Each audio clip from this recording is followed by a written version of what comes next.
Semoga yang subscribe diberikan rezeki melimpah dari jalan tak terduga. Dan yang like komen, dimudahkan jalannya menuju surga di hari akhir nanti. Siapa yang tak mendengar nama Qorun? Qorun adalah seorang sosok kaya raya di zaman Nabi Musa, tapi namanya melegenda hingga sekarang. Kisahnya diabadikan dalam Al-Quran, bahkan menjadi peribahasa atau ungkapan di masyarakat guna menggambarkan seseorang yang mirip dengan tabiatnya atau menisbatkan harta yang ditemukan terpendam dalam tanah sebagai harta Qorun. Qorun adalah miliarder kaya raya yang hidup sejaman dengan Nabi Musa. Saking kaya rayanya, Qorun setiap kali keluar dari rumahnya, ia didampingi dengan 300 pelayan laki-laki dan 300 pelayan perempuan. Qorun juga dikawal oleh 4.000 pengawal yang diiringi 4.000 binatang ternak, ditambah 60 ekor unta yang khusus membawa kunci-kunci gudang penyimpanan harta kekayaannya itu. Itu dilakukan semata-mata sebagai bentuk kesombongan bahwa dialah manusia paling kaya, paling terhormat, dan memiliki pengikut setia. Ia merasa lebih mulia dibandingkan Nabi Musa alaihissalam. Orang-orang tentu saja akan penasaran seberapa banyak harta kekayaan Qorun jika pengawal dan pembawa kunci gudang kekayaannya sebanyak itu. Lalu berapakah harta yang dimiliki Qorun yang disimpan dalam gudang-gudangnya tersebut? Sebelum saya melanjutkan, dimohon untuk menonton video ini sampai selesai supaya tidak ada kesalahpahaman dalam memahami isi cerita, serta mohon bantu channel ini semakin berkembang dengan cara tekan subscribe dan silahkan tinggalkan like serta komen positifnya. Semoga dukungan pemirsa Risalah Kehidupan bernilai pahala dan menjadi wasilah dimudahkannya segala urusan pemirsa sekalian. Pemirsa Risalah Kehidupan, di zaman sekarang banyak orang yang mengistilahkan rezeki yang tak terduga dengan istilah harta Qorun. Lalu dari manakah sumber harta kekayaan Qorun yang sangat luar biasa itu? Serta di manakah Qorun dan hartanya ditenggelamkan? Siapakah Qorun dan bagaimana kisahnya dengan Nabi Musa? Qorun merupakan kaum Nabi Musa alaihissalam. Disebutkan oleh Ibnu Jurayj, nama lengkap Qorun adalah Qorun ibnu Yashar, ibnu Qahis, ibnu Lawi, ibnu Yakub. Ia merupakan putra paman atau sepupu Nabi Musa alaihissalam. Pasalnya, Nabi Musa alaihissalam sendiri adalah putra Imran, sedangkan Imran adalah putra Qahis. Dengan kata lain, Qorun masih satu kakek dengan Nabi Musa alaihissalam, yakni kakek Qahis. Ia adalah umat Nabi Musa yang taat. Tidak hanya memiliki banyak harta, Qorun juga termasuk orang yang cerdas dan berilmu. Ia menguasai ilmu duniawi dan ilmu ukhrawi, dan tercatat bahwa Qorun adalah ahli di bidang kimia. Dirinya tercatat sebagai ahli kitab Taurat setelah Nabi Musa. Kepandaian Qorun dalam ilmu agama membuat dirinya sering disebut dengan ilmu nawir atau orang yang memberi cahaya dan penerangan. Suaranya terkenal merdu dalam membaca kitab Taurat. Selain itu, Qorun juga lihai dalam berbisnis. Ia mengetahui trik investasi yang menguntungkan serta jalur perdagangan internasional yang strategis di zamannya.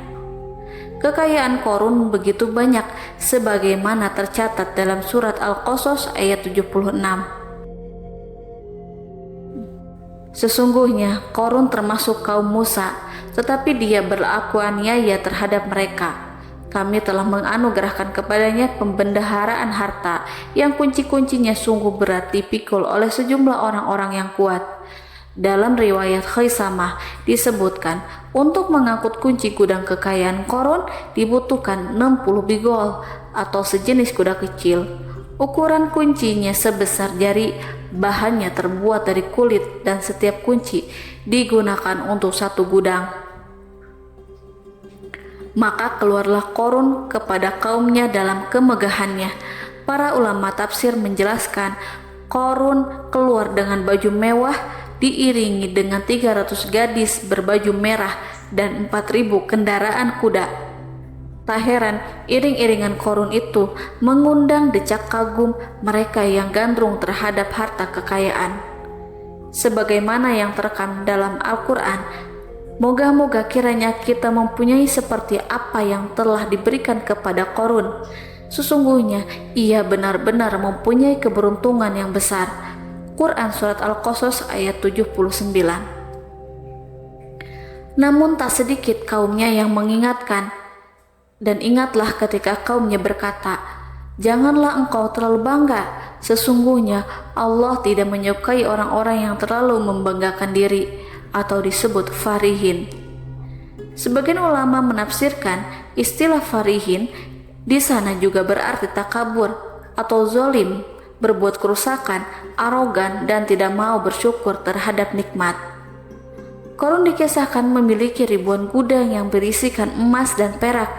Bila keluar rumah, Korun selalu berpakaian mewah dan dikawal oleh 600 pelayan. Ia diiringi 4.000 ekor kuda dan 60 ekor unta yang membawa kunci-kunci gudang kekayaannya. Namun sayang seribu sayang, Korun kemudian membangkang pada Nabi Musa dan menjadi pengikut setia Fir'aun. Mengenai dari mana asal-usul kekayaan Korun, ada beberapa riwayat yang memberitakan tentang asal-usul kekayaan Korun tersebut. Sumber pertama menyebutkan bahwa jauh sebelum memiliki kekayaan, Korun hanyalah seorang lelaki miskin yang tidak mampu menafkahi keluarganya sendiri. Anaknya sangat banyak. Lalu, suatu hari ketika Korun datang kepada Nabi Musa, ia meminta Nabi Musa alaihissalam untuk mendoakannya agar Allah memberikan harta benda yang banyak. Korun juga meminta Nabi Musa mengajarinya ilmu kimia dan ilmu-ilmu kehidupan lainnya. Korun dikenal sebagai orang yang soleh dan mengikuti ajaran Ibrahim dengan baik, sehingga tanpa pikir panjang Nabi Musa alaihissalam menyetujui permintaannya. Allah Subhanahu wa Ta'ala mengabulkan doa Nabi Musa. Korun diberikan kecerdasan luar biasa dan menguasai ilmu yang telah diajarkan kepadanya. Korun menguasai teori dan praktik pembuatan emas permata dan beragam perhiasan mewah lainnya. Ia juga pakar dalam ilmu arsitektur rancangan bangunan, penataan kota, dan lain sebagainya. Tidak lama setelah itu, hidupnya berubah. Korun pun hidup dengan bergelimbang harta. Ribuan gudang yang dimilikinya penuh dengan emas dan perak. Namun sayangnya, keberuntungan yang didapatkannya membuatnya gelap mata. Korun mulai hidup dengan penuh pamer, keangkuhan, dan penuh kesombongan. Kekayaan yang telah diberikan oleh Allah Subhanahu wa Ta'ala membuatnya lupa dengan Sang Maha Pemberi. Korun merasa lebih terhormat dan mulia dibandingkan Nabi Musa. Ia pun akhirnya membelot dan durhaka pada Nabi Musa. Ia mengingkari janji-janjinya dahulu dan beralih menjadi pengikut Fir'aun yang setia. Loyalitas Korun terhadap Fir'aun membuatnya diangkat menjadi kepala mandor yang membawahi ribuan pekerja. Dikisahkan bahwa Korun bersikap semena-mena terhadap para pekerja. Ia tega memotong upah mereka. Ia melakukan korupsi demi membangun istana dan kemegahannya sendiri, dan untuk membangun gudang-gudang penyimpanan harta yang telah ia kumpulkan jauh-jauh hari. Ketika datang perintah zakat, Nabi Musa alaihissalam pergi menemui Korun dan memerintahkannya mengeluarkan zakat sebesar 1 dinar dari setiap 1.000 dinar, 1 dirham dari setiap 1.000 dirham, 1 kambing dari setiap 1.000 kambing, dan seterusnya. Setelah Korun menghitung seluruh hartanya, ternyata jumlah zakatnya sangat besar. Kekikirannya pun mulai menghalangi hatinya untuk mengeluarkan zakat. Korun enggan membayar zakat ketika Nabi Musa alaihissalam menagih zakat yang diperintahkan oleh Allah untuk ditunaikannya. Ketika Korun diminta zakat, ia langsung marah dan tidak memberikan sedikit pun kekayaannya. Dia berpikir bahwa harta kekayaan yang dimilikinya didapat dari hasil kerja dan usahanya sendiri, dan tidak ada kaitannya dengan siapapun, termasuk Allah Subhanahu wa Ta'ala. Janji Korun untuk lebih taat beribadah dan membantu sesama jika diberi kekayaan oleh Allah dilupakannya. Dia mempergunakan kekayaannya tersebut dalam kesesatan, kezaliman, dan permusuhan, sehingga membuatnya menjadi sombong dan terlena. Orang-orang beriman pada masa itu sering menasehati Korun untuk bersyukur atas nikmat yang Allah berikan kepadanya, tetapi dia tidak mengindahkan nasihat tersebut. Dari sikapnya tersebut sudah jelas bahwa Korun tidak membutuhkan nasihat kebenaran, bahkan merasa tidak takut dengan ancaman Allah, sebab Korun merasa sudah memiliki segalanya. Korun merasa dirinya hebat dan pintar serta punya banyak pengikut setia, punya banyak pengawal dan merasa aman karena dekat dengan Raja Fir'aun. Korun berkata, "Sesungguhnya aku mendapatkan harta ini karena ilmu yang ada padaku." Korun sangat sombong. Ia merasa hartanya didapatkannya sendiri tanpa campur tangan dan kehendak Zat yang Maha Kaya, yakni Allah Subhanahu wa Ta'ala. Apakah Korun lupa ataukah ia tidak tahu bahwa Allah telah membinasakan orang-orang sombong sebelumnya, yang bahkan lebih kuat darinya, yang lebih kaya darinya, yang lebih banyak pengawalannya, lebih kokoh dan tak terkalahkan dibanding dirinya? Karena terdorong sifat kikir dan angkuh, maka Korun membuat rencana untuk melakukan tipu daya agar dia terlepas dari kewajiban membayar zakat. Dia ingin menjatuhkan nama baik dan citra baik Nabi Musa alaihissalam. Kemudian dia mengumpulkan tokoh-tokoh konglomerat Bani Israel.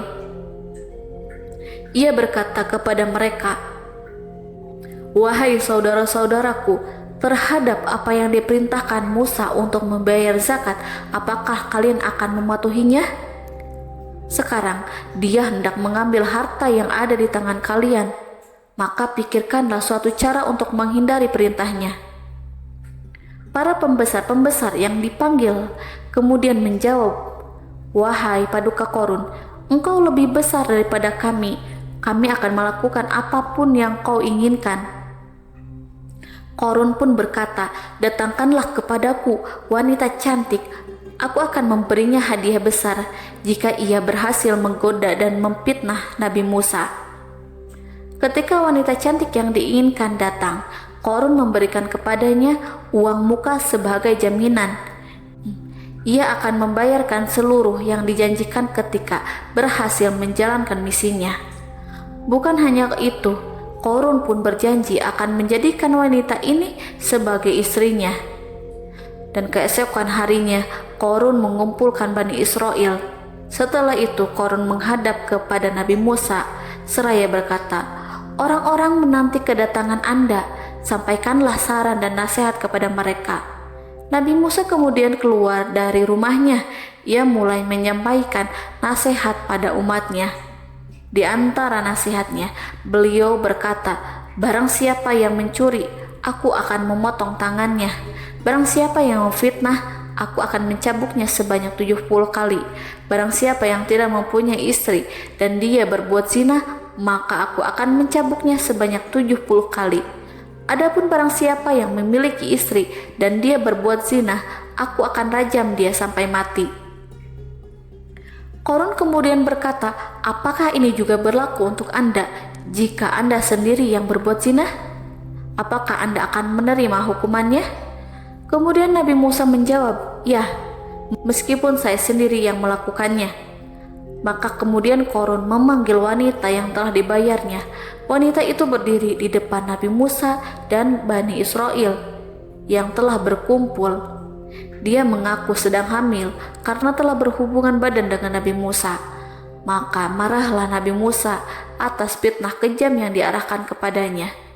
Kemudian Nabi Musa melakukan sholat 2 rakaat, lalu mendatangi wanita itu dan menyumpahnya agar mengatakan siapa yang menyuruhnya. Wanita itu menjadi ketakutan.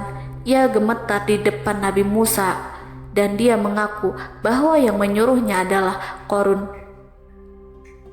Lalu wanita itu bertaubat dan meminta maaf kepada Nabi Musa. Seketika Nabi Musa bersujud seraya berdoa kepada Allah untuk menimpakan azab kepada Qarun. Allah memberi wahyu kepada Nabi Musa bahwa bumi telah dijadikan tunduk kepada perintah Nabi Musa. Kemudian Nabi Musa berkata kepada bumi, "Wahai bumi, telanlah Qarun beserta kekayaannya, habiskanlah semua." Kala itu Allah menurunkan wahyu kepada Nabi Musa alaihissalam untuk memerintah bumi apapun yang diinginkannya. Begitu Nabi Musa alaihissalam datang dengan wajah sangat marah, barulah Qarun merajuk, "Wahai Musa, sayangilah aku." Sementara Nabi Musa alaihissalam tak bergeming. Beliau lantas berkata pada bumi, "Wahai bumi, ambillah mereka." Seketika rumah Qarun mulai bergetar. Qarun dan antek-anteknya mulai dibenamkan hingga bagian lututnya. Rumahnya ikut turun sedalam lutut. Qarun kembali merajuk, "Sayangilah aku Musa." Rumahnya kembali berguncang. Kini Qarun dan kawan-kawannya kembali terbenam hingga bagian pusar. Demikian pula rumahnya. Qarun terus merajuk, "Wahai Musa, sayangilah aku." Sementara Nabi Musa alaihissalam kembali meminta bumi, "Wahai bumi, ambillah mereka." Rumah Qarun berguncang lagi, sementara Qarun dan kawan-kawannya terus terbenam hingga bagian tenggorokannya.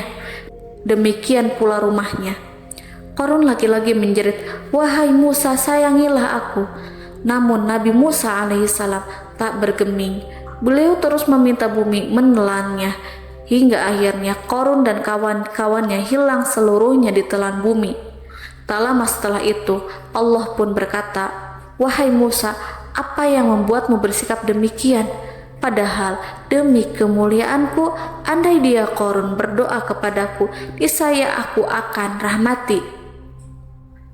Maka kami benamkan dia beserta rumahnya ke dalam bumi, maka tidak ada baginya satu golongan pun yang akan menolongnya selain Allah, dan dia tidak termasuk orang-orang yang dapat membela diri." Quran Surat Al-Qasas ayat 81. Lalu di manakah lokasi ditenggelamkannya Qarun beserta harta bendanya? Konon berdasarkan kepercayaan beberapa masyarakat setempat, Qarun ditenggelamkan di sekitar sungai atau danau Moris yang terletak di kota Fayum, negara Mesir. Qarun konon mendirikan istana, dan di tempat itu pula ia ditenggelamkan. Dahulu Qarun berkeinginan membangun sebuah istana, namun tidak diizinkan oleh Fir'aun jika istana itu dibangun di samping istana Fir'aun. Terlebih Qarun juga tidak ingin membangun istana di tengah pemukiman Bani Israel yang terletak di tanah Jasan. Fir'aun pun memberikan tanah di wilayah Fayum. Kemudian di tepi sungai Fayum inilah Qarun membangun istananya yang megah, dan di dalamnya membangun Al-Kunuz atau gudang penyimpanan harta berisi emas dan perak. Salah satu bukti arkeologis yang dapat dijumpai di lokasi tersebut adalah runtuhan bangunan yang diduga sebagai tempat tinggal Qarun yang berjarak sekitar 2 km dari Danau Qarun. Menurut beberapa sumber, bangunan yang masih berdiri kokoh tersebut adalah benteng yang dibangun oleh Qarun. Namun, ada juga yang mengatakan bahwa bangunan tersebut adalah tempat tinggalnya. Wallahu a'lam bishawab.